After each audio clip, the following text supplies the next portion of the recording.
My next game comes from the New Delhi Open, played in 2010, between Nisha Mohota, an Indian player, and Maxim Turov, Grandmaster graded 2584.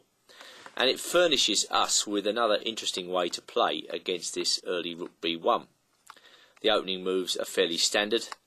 Black plays G6, takes on A6, and then we get the fianchetto variation coming up with Rook B1. And in previous games we've seen Black castling or playing Queen A5. This time Turov plays Knight to B6.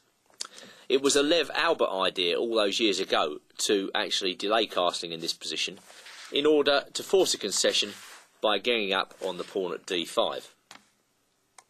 And this is Black's plan in the given position. White seems to have played his normal moves here, B3. But now White's got to make a little concession of his own in that he's either got to allow E4, Bishop A6, which actually doesn't seem very sensible from White's perspective, or he's got to send his knight to the edge of the board, which is what they do here, with Knight H4. Not a move which is everyone's cup of tea, but I first remember seeing Jonathan Rowson win a game with this as White in the British Championship maybe 10 years ago or something like that, and being tremendously impressed by Black not being able to take advantage of this offside knight.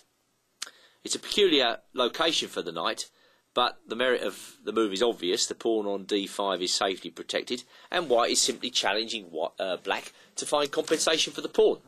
He says, OK, I can proceed with my normal consolidatory moves, including A4, and what have you got? Well, Turov will show us a way of playing, as after castles Bishop B2, he plays Queen D7. Now, this is a very unstereotyped way to play the Benko Gambit, and it relies exclusively on the viability of Black's next move. That is to say, G5, which if Knight H4 wasn't everybody's cup of tea, then G5 certainly fits into that category as well.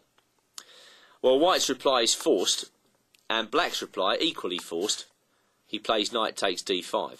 So Black has won the central pawn back.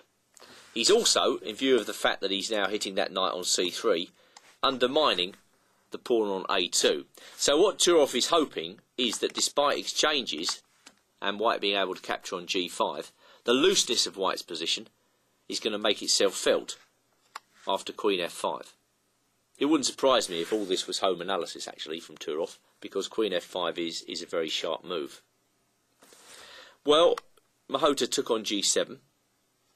Black recaptured, and now of course White has two pieces on pre. Mohota played a tactical move here, E4, but I did wonder when I first saw this game why White didn't go Queen D2. Well, it turns out in this position, I think, after some analysis, that Black can take on G2 and then play this move Queen D5 check. Another one of those instances in the Benko where it's changing off the queens. Far from condemning Black to a very poor endgame of pawn down, only increases his activity. And now White has some problems. You know, his A4 pawn, his A2 pawn is on pre. If he plays A4, the knight comes into C3. And if White plays Rook B2 here, then Rook FB8, threatening knight takes A4, is actually very hard to meet.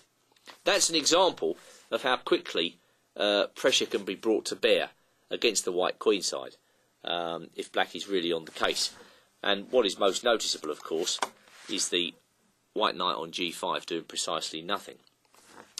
So going back to the game now, perhaps Mohota was seeing these variations in his mind's eye, and he decided to play E4. Queen takes G5, E takes D5, but now, of course, Black's got his pawn back. Well, what's more relevant? Who has the better minor piece? Whose pawns are weaker?